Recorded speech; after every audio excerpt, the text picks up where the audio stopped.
Hello students, beta now we are discussing about error analysis. Errors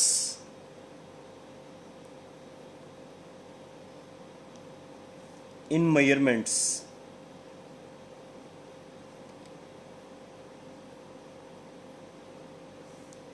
Dimensional analysis ਆਪਾਂ cover कर चुके हैं, है ना, ਉਹਦਾ टेस्ट भी हो चुका है। एरर एनालिसिस स्टार्ट कर रहे हैं आप। एरर्स बारे डिस्कस करांगे इस चैप्टर ਦੇ ਵਿੱਚ। यूनिट फर्स्ट ਦਾ ਹੀ ਚੈਪਟਰ ਹੈ ਬੇਟਾ, ਇਹ ਵੀ ਇੰਪੋਰਟੈਂਟ ਚੈਪਟਰ ਹੈ। यूनिट फर्स्ट ਦੇ ਵਿੱਚ ਆਹੀ ਦੋ ਚੈਪਟਰਸ ਇੰਪੋਰਟੈਂਟ ਹੈ, ਇੱਕ ਡਾਇਮੈਂਸ਼ਨਲ ਐਨਾਲਿਸਿਸ, ਇੱਕ errors in measurements. Clear? Dimension analysis over ਹੋ ਚੁੱਕਾ ਹੈ, ਹੁਣ ਆਪਾਂ एरर्स इन मेजरमेंट स्टार्ट कर रहे हैं। इंटरस्टिंग है, ਇਸ ਦੇ ਵਿੱਚ ਥਿਓਰੈਟੀਕਲ ਪੋਰਸ਼ਨ ਨਾਲੋਂ ਨੂਮੈਰੀਕਲ ਪੋਰਸ਼ਨ ਜ਼ਿਆਦਾ ਇੰਪੋਰਟੈਂਟ ਹੈ। इस चैप्टर ਦੇ ਵਿੱਚ ਵੀ ਥਿਓਰੈਟੀਕਲ ਪੋਰਸ਼ਨ ਨਾਲੋਂ ਨੂਮੈਰੀਕਲ ਪੋਰਸ਼ਨ ਜ਼ਿਆਦਾ ਇੰਪੋਰਟੈਂਟ ਹੈ ਬੇਟਾ। ਠੀਕ ਹੈ, ਤਾਂ ਸਾਰਾ ਥਿਓਰੈਟੀਕਲ ਪੋਰਸ਼ਨ ਧਿਆਨ ਨਾਲ ਸਮਝਿਓ ਤਾਂ ਜੋ ਤੁਸੀਂ ਉਸ ਦੇ ਨੂਮੈਰੀਕਲਸ ਈਜ਼ੀਲੀ ਆਪ ਖੁਦ ਹੀ ਸੋਲਵ ਕਰ ਸਕੋ। ਕਲੀਅਰ ਬੇਟਾ? ਚਲੋ ਚੈਪਟਰ ਸਟਾਰਟ ਕਰਦੇ ਹਾਂ। ਸਭ ਤੋਂ ਪਹਿਲਾਂ ਤਾਂ ਮੈਨੂੰ ਇਸ ਦੇ ਵਿੱਚ ਦੱਸੋ what is true value.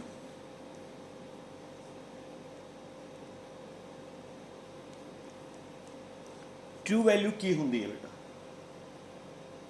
True value किसनू कहने हैं? किसी भी क्वांटिटी की जो एक्चुअल च वैल्यू होंगी है that is known as true value. Actual value of any physical quantity is known as its true value. ठीक है बेटा? किसी भी क्वांटिटी दी जो असल च वैल्यू होएगी, जो एक्चुअल च वैल्यू होएगी, उस एक्चुअल वैल्यू नू उस क्वांटिटी दी की बोला जाता है? True value. What is measured value? Measured value किसी डिवाइस की हैल्प दे नाल, किसी इंस्ट्रूमेंट की हैल्प दे नाल जो असी वो क्वांटिटी मेजर करते हैं that value is known as measured value. ठीक है? With the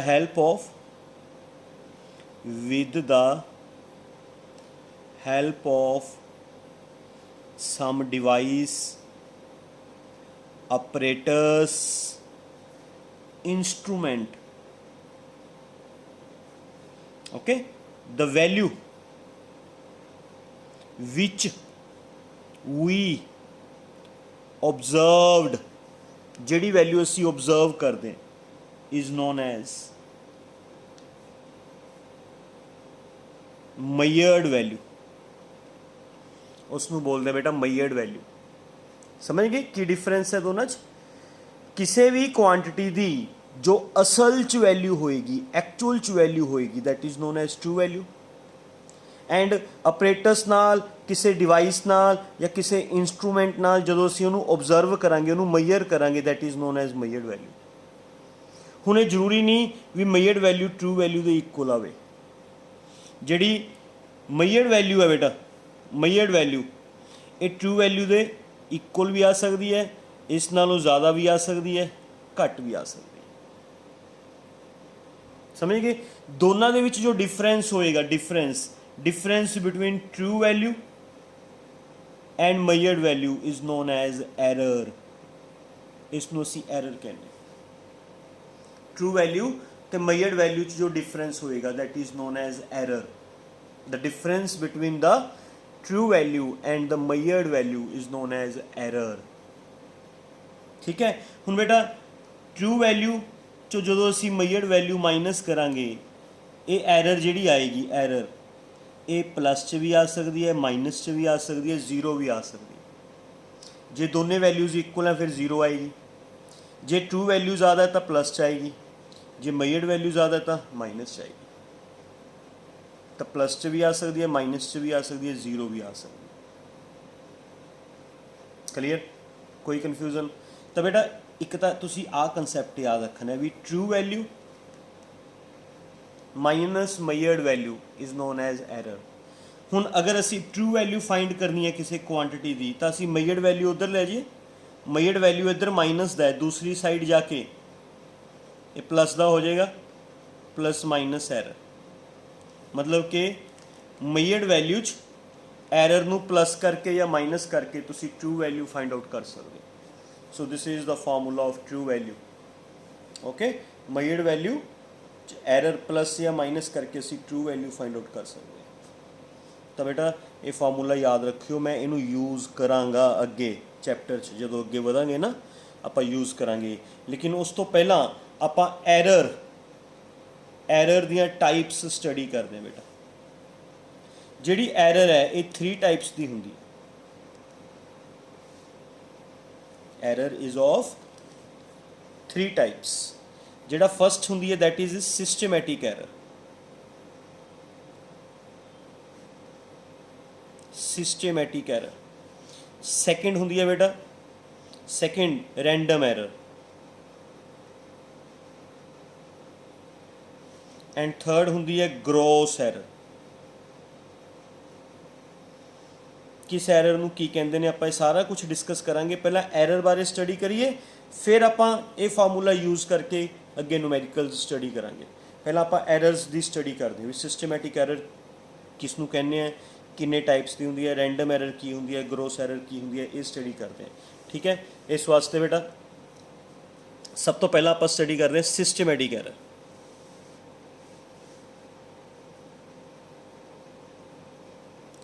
systematic error. ठीक है बेटा, सिस्टमैटिक एरर उस एरर नूं कहंदे ने जिस एरर दे आउण दा एक पर्टिकुलर कोज हुंदा, एक पर्टिकुलर कारण हुंदा। दैट एरर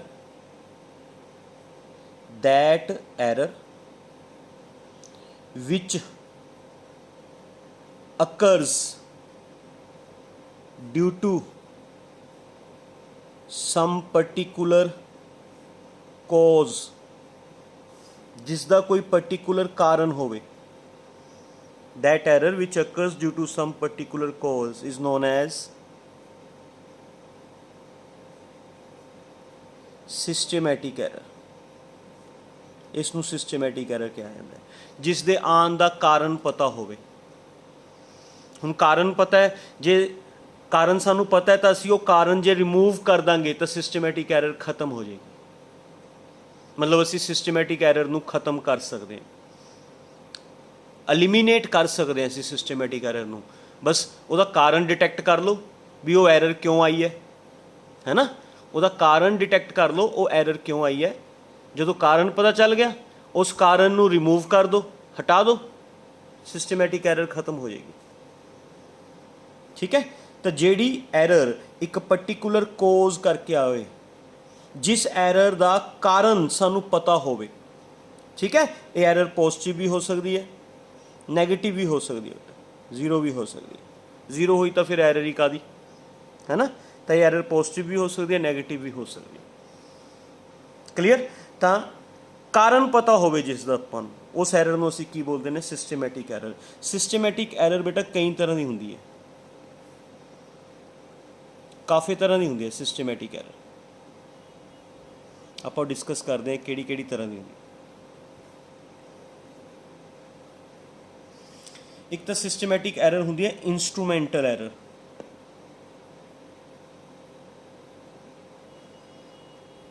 इंस्ट्रूमेंटल एरर, ठीक है। इंस्ट्रूमेंटल एरर जेड़ी एरर इंस्ट्रूमेंट कारण आवे, फॉल्टी अपरेटस कारण आवे, फॉल्टी अपरेटस कारण, फॉल्टी अपरेटस, उस एरर नूं असीं इंस्ट्रूमेंटल एरर कह दिंदे हां। The error which occurs due to faulty apparatus. मान लो जिहड़ा अपरेटस असीं यूज़ कर रहे हैं वो अपरेटस ही खराब होवे, फिर साडी रीडिंग कित्थों सही आएगी, है ना। खराब अपरेटस कारण जिहड़ी एरर आएगी दैट इज़ इंस्ट्रूमेंटल एरर। ठीक है, हाँ तुसी अपरेटस सही कर लो, फॉल्टी अपरेटस की जगह सही करैक्ट अपरेटस यूज़ करो, इंस्ट्रूमेंटल एरर खत्म हो जाएगी। सो जी इंस्ट्रूमेंटल एरर है, instrumental error this is known as systematic error. ये सिस्टमैटिक एरर दी बेटा टाइप है। क्लियर, समझ गए। सेकंड एरर हुंदी है इम्परफेक्शन इन एक्सपेरिमेंटल टेक्निक और procedure. Imperfection in experimental technique, experimental technique और प्रोसीजर। मतलब जेड़ा पर्सन एक्सपेरीमेंट कर रहा है ਉਹਦੀ टेक्निक सही ना होवे। इंपरफेक्शन मतलब वो परफेक्ट ना होवे, है ना, ਉਹਦਾ प्रोसीजर गलत होवे, ਉਹਨੂੰ एक्सपेरीमेंट करना ही ना आंदा होवे, वो एक्सपेरीमेंट सही तरीके नाल ना करे, है ना, फिर उसकी रीडिंग्स च एरर आएगी। That error is also known as systematic error. हाँ, वो एक्सपेरीमेंट करना सीख ले, अपनी टेक्निक सही कर ले, एक्सपेरीमेंट का प्रोसीजर पता कर ले भी किवें किवें करना है, फिर वो एरर खत्म हो जाएगी, है ना। दैट मीनस इस एरर नूं भी असी एलिमिनेट कर सकते हैं। It is also systematic error. ये एरर आएगी तां जे परसन नूं एक्सपेरीमेंट करना नहीं आंदा, ਉਹਦੀ टेक्निक गलत है, ਉਹਨੂੰ प्रोसीजर नहीं पता, तां आएगी एरर। ठीक है। एक एरर हुंदी है बेटा पर्सनल एरर। पर्सनल एरर ये परसन की केयरलैसनैस कारण आती है, due to carelessness of person. Person की केयरलैसनैस कारण भी जिहड़ा परसन है वो केयरफुली रीडिंग्स ना ले रहा होवे, मजाक च एक्सपेरीमेंट कर रहा होवे, सही तरीके नाल रीडिंग ना ले रहा होवे, उसकी आईसाइट डिफैक्ट होवे, रीडिंग लैंदे हुए वो स्मॉल डिविजनस मैयर ना कर सकता होवे, है ना। तो जिहड़ी एरर परसन की केयरलैसनैस कारण आएगी, केयरलैसनैस कारण, that is known as personal error. तो परसन नूं अगर कहा जाए भी तू अपनी आईसाइट सही करवा या स्पैक्स पा, है ना, या माइक्रोस्कोप यूज़ कर रीडिंग्स देखने वास्ते, या जो एक्सपेरीमेंट कर रहे हैं उदों बिल्कुल करैक्ट एक्सपेरीमेंट करे, बिल्कुल केयरलैस, है ना, बिल्कुल केयरफुली वो एक्सपेरीमेंट करे, केयरलैसनैस होके एक्सपेरीमेंट ना करे, फिर ये एरर भी खत्म की जा सकती है। ठीक है। एक एरर आती होंगी है एक्सटर्नल एरर। इनू एक्सटर्नल एरर कहा जाता है। एक्सटर्नल एरर ये एक्सटर्नल क्लाइमेटिक कंडीशंस कारण आती होंगी है।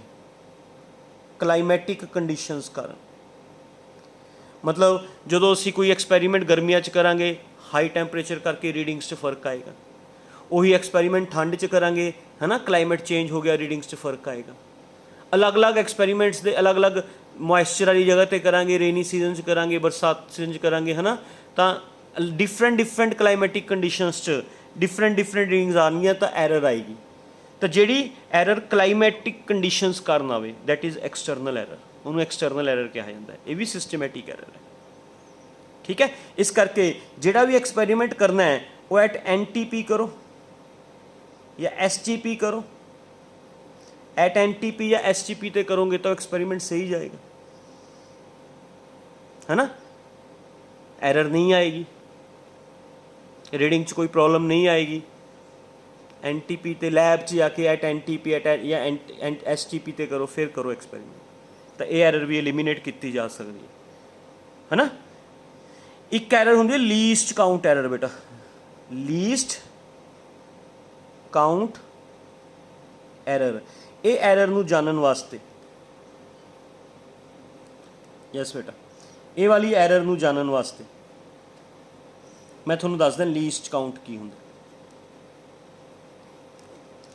कोई भी डिवाइस सब तो छोटी जिहड़ी वैल्यू मेजर कर सकती है, that is known as its least count. कोई भी device, the minimum value which is measured by device, the minimum value measured by device is known as least count। उसनूं उसका लीस्ट काउंट कहने। हुण जिवें स्केल है, जिहड़ा स्केल है वो मिनिमम कितना मेजर कर सकता बेटा, स्केल 0.1 सेंटीमीटर, है ना। मतलब जिहड़ा स्केल है वो एवें रीडिंग्स देंदा, लाइक 5.6 सेंटीमीटर, 9.3 सेंटीमीटर, 15.7 सेंटीमीटर, है ना, 20.3 सेंटीमीटर। मतलब पॉइंट तो बाद एक डेसीमल तक आंसर दिंदा है ना, पॉइंट तो बाद एक डेसीमल तक। तो जिहड़ा स्केल है वो पॉइंट तो बाद, है ना, डेसीमल तो बाद एक डेसीमल एक प्लेस तक आंसर दे सकता है। डेसीमल तो बाद एक प्लेस तक आंसर दे सकता है स्केल। स्केल, है ना। एवें एक डिवाइस हुंदी है वर्नियर कैलीपर। वर्नियर कैलीपर ये बेटा मिनीमम मेजर कर सकता है 0.01 सेंटीमीटर।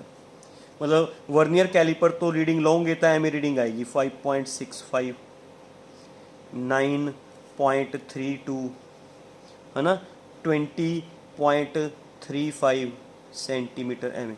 मतलब जिहड़ा वर्नियर कैलीपर है वो पॉइंट तो बाद 2 डेसीमल्स तक मेजर कर सकता है। पॉइंट तो बाद 2 डेसीमल्स तक, पॉइंट तो बाद 2 डेसीमल्स तक, 2 डिजिट्स तक मेजर कर सकता है। ठीक है। एक डिवाइस होंगी है स्क्रू गोज। समझ आ गई बेटा। वर्नियर कैलीपर पॉइंट तो बाद 2 डेसीमल्स तक मेजर कर सकता है, 2 डेसीमल्स तक। स्केल 1 डेसीमल तक मेजर कर सकता होंगे, ये पॉइंट तो बाद 2 डिजिट्स मेजर कर सकता होंगे वर्नियर कैलीपर। एवें एक डिवाइस होंगी है स्क्रू गोज, वो मिनीमम मेजर कर सकते 0.001 सेंटीमीटर। मतलब वो डेसीमल तो बाद 3 डिजिट्स तक मेजर कर सकता होंगे। लाइक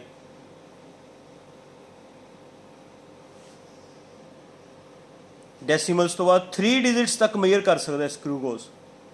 हुण मैनूं ऐ दसो जे आपां पहलियां 3 वैल्यूज़ मेजर करिए, पहलियां 3 वैल्यूज़ 5.6 ज़्यादा एक्यूरेट है कि 5.65 सेंटीमीटर ज़्यादा एक्यूरेट है या 5.654 सेंटीमीटर ज़्यादा एक्यूरेट है। सोचो, सोच के दसो भी तिन्ना चों सब तो ज़्यादा एक्यूरेट किहड़ी मेजरमेंट है। सब तो ज़्यादा एक्यूरेट आ वाली मेजरमेंट है बेटा। जिन्ना असी डेसीमल तो बाद ज़्यादा डिजिट्स तक मेजर कर सकते हैं वो वैल्यू उन्नी ही ज़्यादा एक्यूरेट होएगी।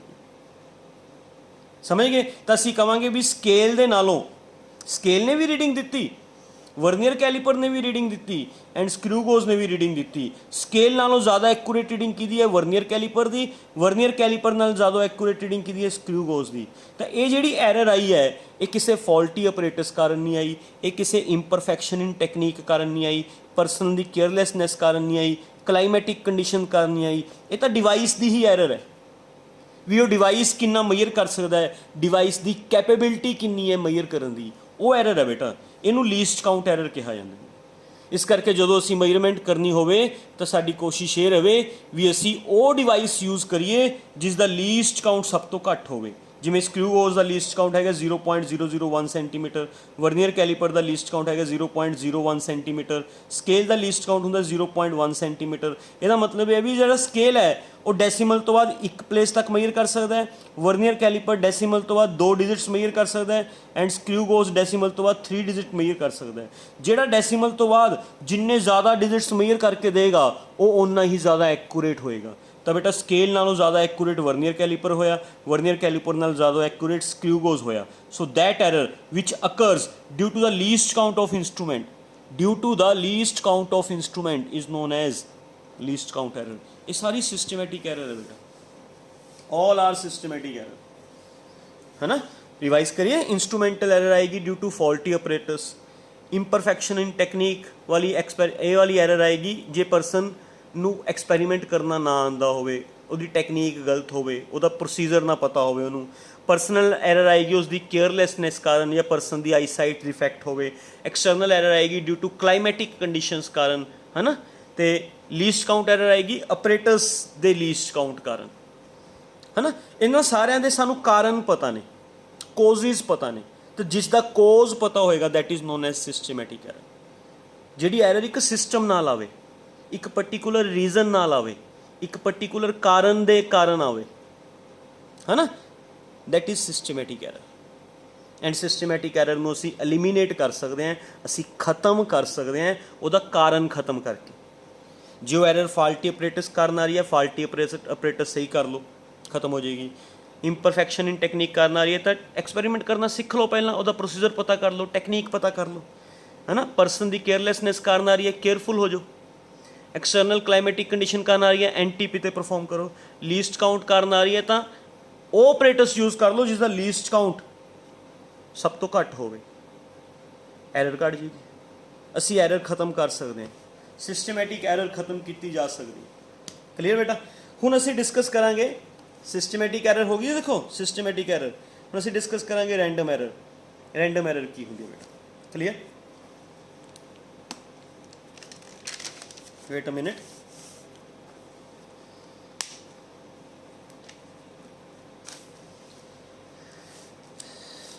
Yes. What is random error?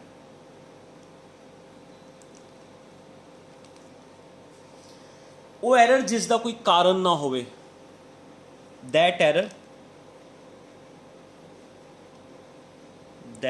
error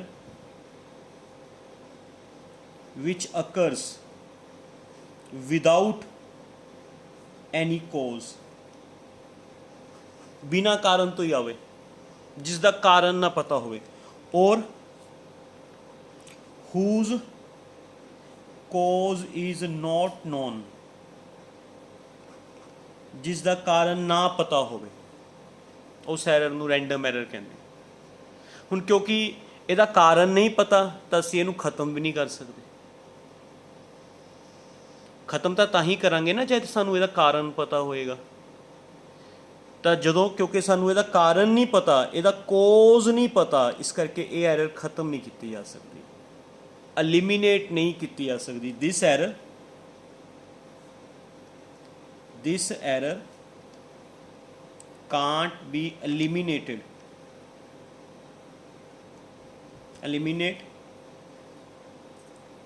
because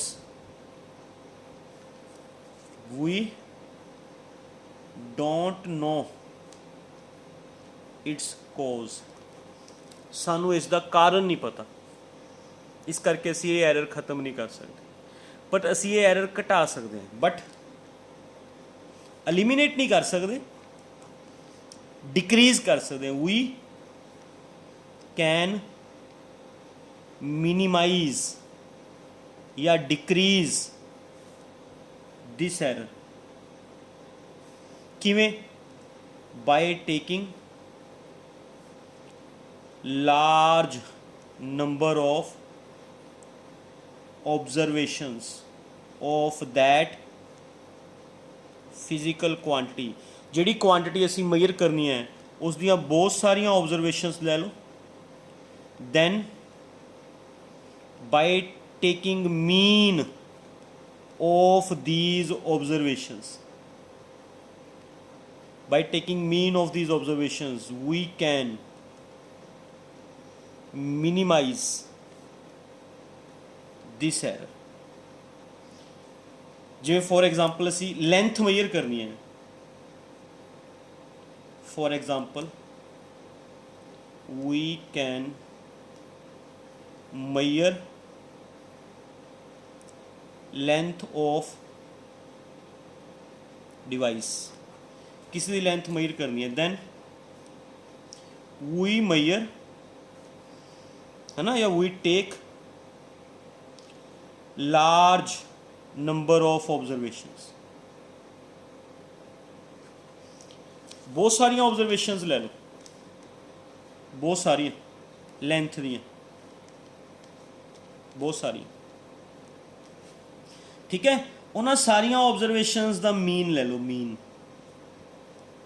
mean पता है ना, मीन होंदा एवरेज, ऊपर सम कर दो, नीचे जिन्नियां ऊपर टर्म्स हैं उन्हें नाल डिवाइड कर, मीन ले लो। तो बेटा जी ये मीन वैल्यू आएगी, दिस मीन वैल्यू पता चल गई ना। अब मीन वैल्यू ले लो, this mean value comes very close to the true value. तो तुसी जिहड़ी ये मीन वैल्यू आई है, मीन वैल्यू ये ट्रू वैल्यू दे काफ़ी क्लोज होएगी, तुसी इसनू ट्रू वैल्यू कह सकते हो। So true value of length is mean value. And mean value किवें फाइंड करनी है मैं तुहानूं दसदा। एवें बहुत सारिया ऑब्जरवेशनस लै लो, बहुत सारिया ऑब्जरवेशनस लै लो, उन्होंने बहुत सारिया ऑब्जरवेशनस का मीन लै लो, मीन वैल्यू आ जाएगी। वो जी मीन वैल्यू आएगी बेटा, वो मीन वैल्यू थोड़ी ट्रू वैल्यू के काफ़ी क्लोज होएगी, तुसी उस मीन वैल्यू को ट्रू वैल्यू कह सकते हो। तो असी क्योंकि सानू रैंडम एरर का कारण नहीं पता होंदा, जिहड़ी एरर बिना किसी कारण तो आवे, सानू उहदा कारण ही ना पता चले, उस एरर नूं रैंडम एरर कहंदे ने। असी उस एरर नूं एलिमिनेट नहीं कर सकते, बट डिक्रीज़ कर सकते हैं by taking large number of observations. उहदियां बहुत सारिया ऑब्जरवेशनस लैके फिर उन्हों मीन लैके वैल्यू आएगी, वो मीन वैल्यू ट्रू वैल्यू के काफ़ी क्लोज होएगी, तुसी उस मीन वैल्यू नूं ट्रू वैल्यू बोल सकते। क्लीयर बेटा, इन्ना समझ आ गया। अच्छा, इस तो अगे रैंडम एरर्स दे विच ही कई तरह दी एरर्स आपां मेजर करते होंगे, कई तरह दी एरर्स आपां रैंडम एरर च ही मेजर करते हैं। ठीक है, जिवें सब तो पहला इस दे विच आंदी है एब्सोल्यूट एरर।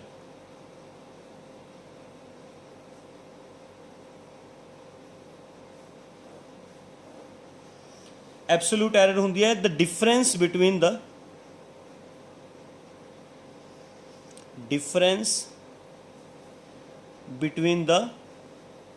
ट्रू वैल्यू मतलब mean value, and the individual value is known as absolute error. उसनों एब्सोल्यूट एरर कहते हैं। मतलब जिमें सपोज करो, तुसी देखो मैं तुहानूं कॉपी पूरी दिखा रहा, तुसी आह वालियां वैल्यूज़ मेजर कीतियां, आ अपने कोल आ गई मीन वैल्यू, किवें आई मीन लैके, है ना। तो जी फस्ट एब्सोल्यूट एरर होएगी, एब्सोल्यूट एरर नूं असी डेल नाल इंडीकेट करते हैं। इट इज़ इंडीकेटेड बाय डेल्टा, है ना। मान लो डेल L1 फाइंड आउट करनी है, एब्सोल्यूट एरर ऑफ L1, तो असी मीन वैल्यू चों इंडिविजुअल L1 माइनस कर देंगे। डेल L2 फाइंड करनी है, मीन वैल्यू चों इंडिविजुअल L2 माइनस कर देंगे। डेल L3 फाइंड आउट करनी है, मीन वैल्यू चों L3 माइनस कर देंगे, है ना। एवं डेल Ln मेजर करनी है, मीन वैल्यू चो nth वैल्यू माइनस कर। ये एरर्स ये प्लस च भी आ सकदियां ने, माइनस च भी आ सकदियां ने, प्लस च भी आ सकदियां ने, माइनस च भी आ सकदियां ने, जीरो भी आ सकदी है, ये कुछ भी आ सकती है value. That is absolute error. Difference between the mean value, मतलब मीन वैल्यू नूं असीं ट्रू वैल्यू कहने ना।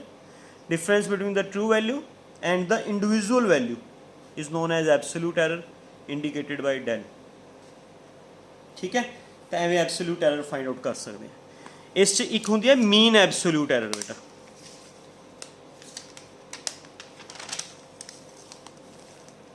Mean absolute error,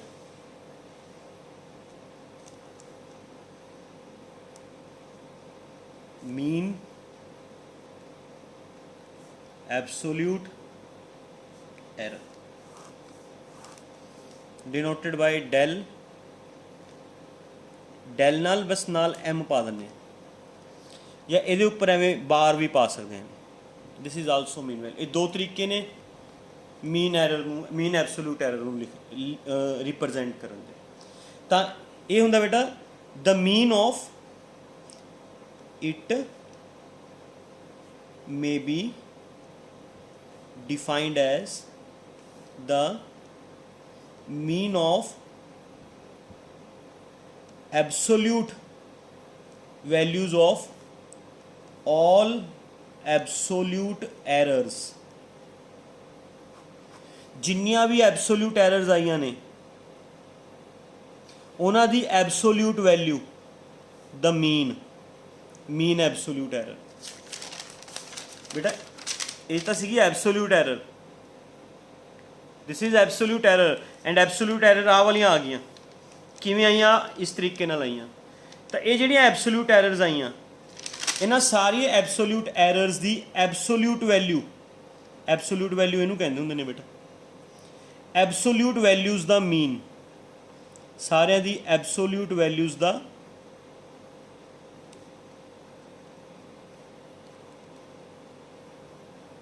mean is known as mean absolute error. समझ गए? एवें रिप्रेजेंट करना, एवें रिप्रेजेंट करो, डेल एल के ऊपर बार पाना है, बार पा दो। ये एब्सोल्यूट साइन का मतलब पता है ना, इस साइन का मतलब यह है भी अगर ये कोई एरर नैगेटिव आ भी गई, जिमें डेल एल टू मान लो नैगेटिव आ गई, तो इतने नैगेटिव साइन की एब्सोल्यूट वैल्यू प्लस ही लाओगे। एब्सोल्यूट वैल्यू का पता मतलब तो पता ही होएगा, जे मान लो कोई चीज़ -3 आ गई तो तुम उन्होंने +3 ही लाओगे, है ना। कोई चीज़ -2.5 आ गई तुम उन्होंने 2.5 ही लाओगे। इत्थे सारियां एक की ने बेटा एब्सोल्यूट एरर्स ने, सारियां एब्सोल्यूट एरर्स दी एब्सोल्यूट वैल्यूज़ दा, एब्सोल्यूट एरर्स दी एब्सोल्यूट वैल्यू दा mean, that is known as mean absolute error. Clear बेटा, समझ गए? तो जो तुसी किसी दी भी ट्रू वैल्यू लिखनी है बेटा, true value, whenever you want to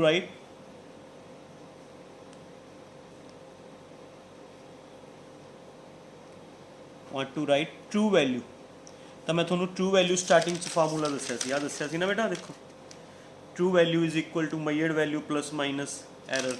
तो उवें तुसी लिख सकते हो भी जो किसी क्वांटिटी की ट्रू वैल्यू लिखनी है तो तुसी ओदी measured value plus minus error लिखी सी ना, तो इस चीज़ में एवें लिख सकते हो, ट्रू वैल्यू लिखनी है तो पहला mean value plus minus G mean absolute error आई, एवें लिख सकते, एवें लिखी जा सकती है बेटा।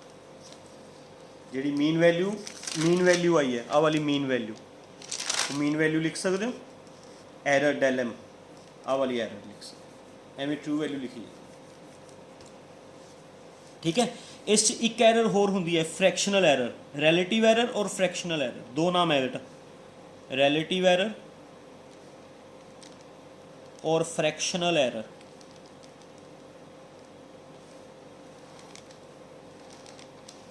देखो मीन वैल्यू थोनों फाइंड आउट करनी आ गई, मीन वैल्यू तो एब्सोल्यूट एरर्स कढ़नी आ गई, एब्सोल्यूट एरर्स तो मीन एब्सोल्यूट एरर कढ़नी आ गई। Now come to fractional error, fractional error या रिलेटिव एरर, फ्रैक्शनल एरर या रिलेटिव एरर का सिंबल आ होंदा बेटा डेल,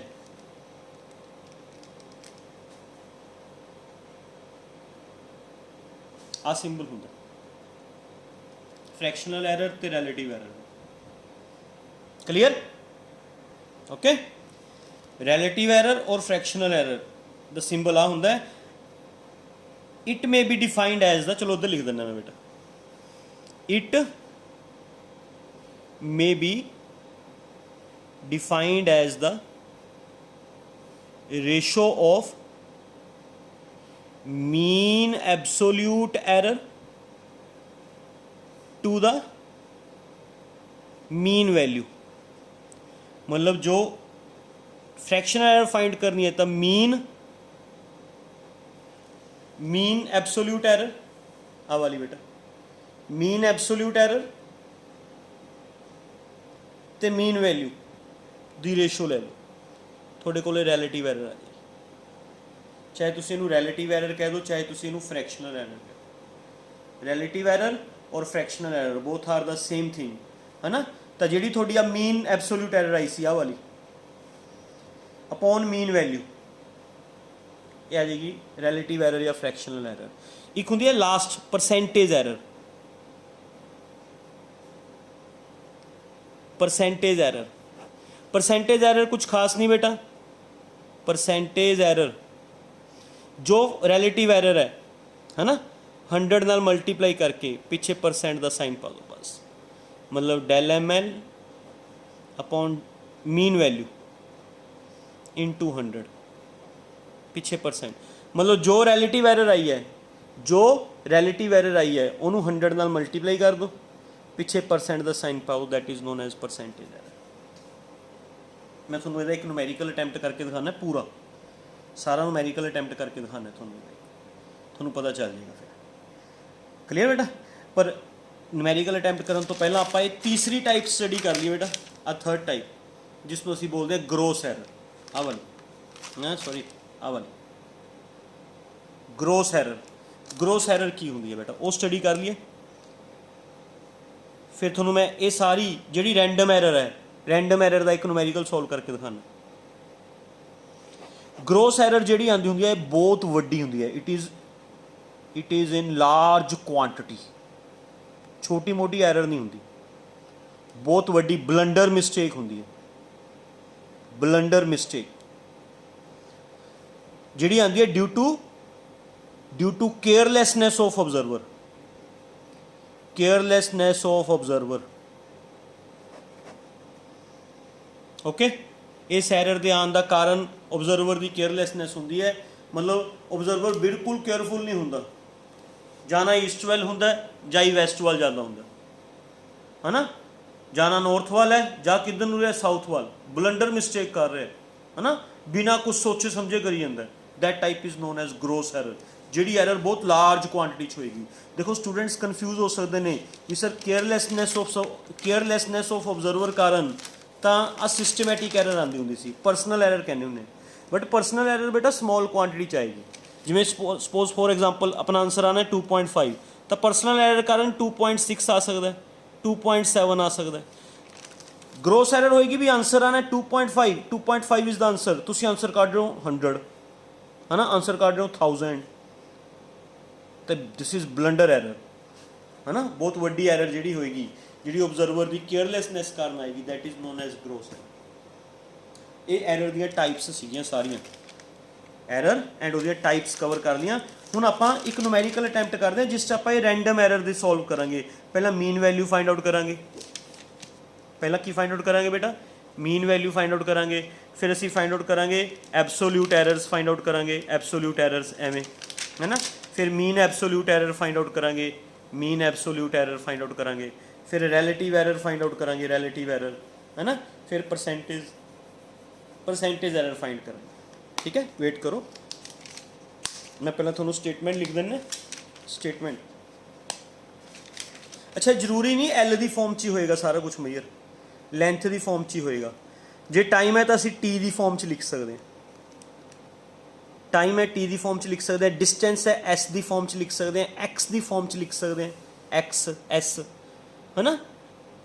ਐਵੇਂ ਡਿਫਰੈਂਟ ਫਾਰਮਸ 'ਚ ਲਿਖੇ ਜਾ ਸਕਦੇ। ਠੀਕ ਹੈ, ਹੁਣ ਫੋਰ ਐਗਜ਼ਾਮਪਲ ਪਹਿਲਾਂ ਮੈਂ ਇੱਕ ਕੁਐਸਚਨ ਲਿਖਦਾ, ਉਸ ਕੁਐਸਚਨ ਦੇ ਅਕੋਰਡਿੰਗ ਫਿਰ ਮੈਂ ਤੁਹਾਨੂੰ ਸੋਲਵ ਕਰਵਾਵਾਂਗਾ। ਪਹਿਲਾਂ ਕੁਐਸਚਨ ਲਿਖ ਦਿੰਦਾ। ਕੁਐਸਚਨ ਹੈਗਾ the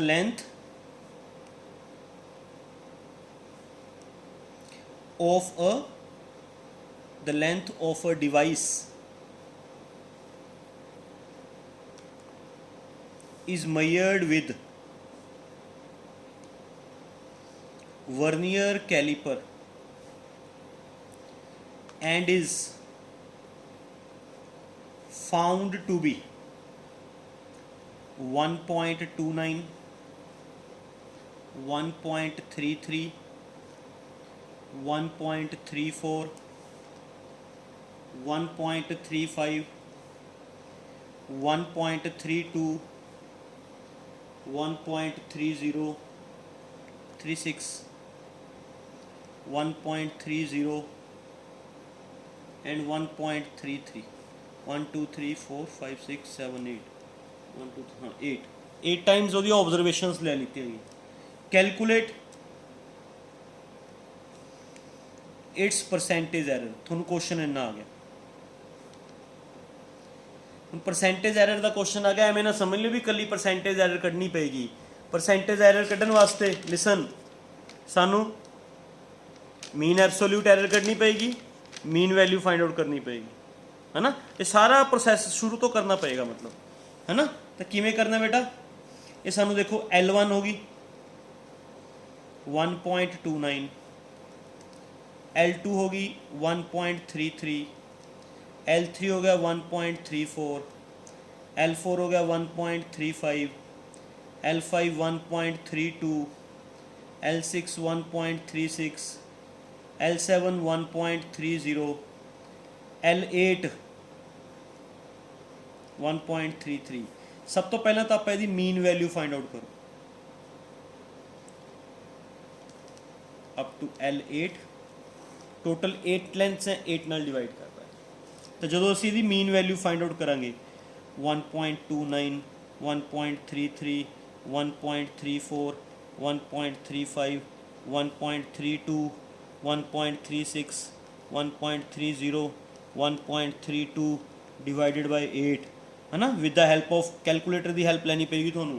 इहनूं सॉल्व करोगे तो थोड़ी ये जिहड़ी मीन लेंथ आएगी 1.3275। जे तुसीं इहनूं राउंड ऑफ करोगे, राउंड ऑफ करके it comes out to be 1.33 इन्ना आ जाएगा बेटा। 2 डेसीमल्स तक है ना, डेसीमल तो बाद 2 डिजिट्स हैं तो डेसीमल तो बाद 2 डिजिट्स तक लिख लिया करो राउंड ऑफ करके।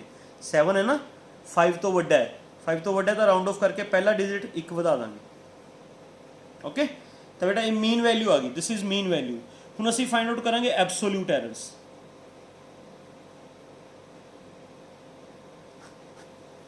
एब्सोल्यूट एरर्स फाइंड आउट करांगे। एब्सोल्यूट एरर्स किवें फाइंड आउट करांगे बेटा? मान लो असीं डेल L1 फाइंड आउट करना है तो असीं मीन वैल्यू चों L1 माइनस करांगे। डेल L2 फाइंड आउट करना है, मीन वैल्यू चो L2 माइनस करांगे। डेल L3 फाइंड आउट करना है, मीन वैल्यू चो L3 माइनस करांगे। डेल L4 फाइंड आउट करना है, मीन वैल्यू चो L4 माइनस करांगे, है ना। मीन वैल्यू अपने को आई है 1.33, 1.33, 1.33, 1.33 एवं माइनस करांगे। L1 कितनी है बेटा? L1 1.29, 1.33, 1.34, 1.35, 1.29 कितना आएगा रिजल्ट? 1.33 जो माइनस कितना 0.04 है ना, 1 पे 0 आ गया। It is minus 0.1, it is minus 0.2। Plus च भी आ रहे, माइनस च भी आ रहे, ठीक है। एवं आप बाकी भी फाइंड आउट कर सकते हैं, बाकी भी फाइंड आउट करो। डेल L5 फाइंड आउट करो, del L6, del L7, del L8। Mean value चों L5 माइनस करो, mean value, mean value, mean value, L6, L7, L8। Mean value अपने को है 1.33, 1.33, 1.33, 1.33। L5, L5 अपने को है 1.32, 1.36, 1.30, 1.33, 1.33 ज़ीरो आ गया, ये 0.3 आ गया, माइनस 0.3 आ गया, it comes out to be 0.1। ये सारे माइनस करके मीन एब्सोल्यूट एरर्स आ गई, है ना। हुण असीं करांगे, सॉरी ये एब्सोल्यूट एरर्स आई ने बेटा, दीज आर एब्सोल्यूट एरर्स। हुण असीं फाइंड करांगे mean absolute error, mean absolute error del LM, del LM find out करना है। सारियां एब्सोल्यूट एरर्स की एब्सोल्यूट वैल्यू लेनी है। Del L3, del L4 up to del L8 divided by 8। हाँ बेटा देखो, चेक करो उधर, चेक करो 0.04 प्लस 0 प्लस 0.1 माइनस दा देखो प्लस दा लेना, सॉरी ये बेटा 0.04, 0.01 बचेगा, है ना। 0.02, ये भी 0.01, 0.03, 0.03 है ना, एम 0.01 है ना। Del L3 0.01, del L4 minus च 0.02, 0.02 प्लस च लेना है। समझ आ गई बेटा? ਜਿਹੜੇ माइनस वाले वो भी प्लस च लेने ने। या मैं एक स्टैप वधा दा, जिमें इत्थे इहदी एब्सोल्यूट वैल्यू मैं दुआर तो लिख दिना बेटा, absolute value of 0.04 plus 0 plus absolute value of minus 0.01 plus absolute value minus 0.02 plus 0.01 plus absolute value of, इतने भी एब्सोल्यूट पा दा, प्लस एब्सोल्यूट वैल्यू माइनस 0.03 है ना, plus absolute value of 0.03 plus 0 divided by 8। तो ये सारे दी एब्सोल्यूट वैल्यूज़ लैनियां ने 0.04 0 0.01 0.02 0.01 0.03 0.03 0 डिवाइडेड बाई 8। ये थोड़ा जिहड़ा डेल एल एम आ जाएगा del L M it comes out to be 0.02 solve करने तो बाद। तो बेटा जी ट्रू वैल्यू लिखी जाएगी ट्रू वैल्यू ऑफ लेंथ ये लिखी जाएगी measured value plus minus error है ना। इस चाहिए मेजर्ड वैल्यू तो अपने को आ गई आ मीन वैल्यू जो मीन वैल्यू आई सी मेजर्ड वैल्यू मतलब मीन वैल्यू 1.33 प्लस माइनस जी एरर ये आई है डेल एल एम 0.02 समझ गए। ट्रू वैल्यू लिखी गई मतलब जी ट्रू वैल्यू होंगी that is equal to mean value plus minus mean absolute error. Okay ये लिख लिया ना। इस तो बाद हले आप परसेंटेज एरर फाइंड आउट करनी है। परसेंटेज एरर रिलेटिव एरर भी कढ़ लिया आप रिलेटिव एरर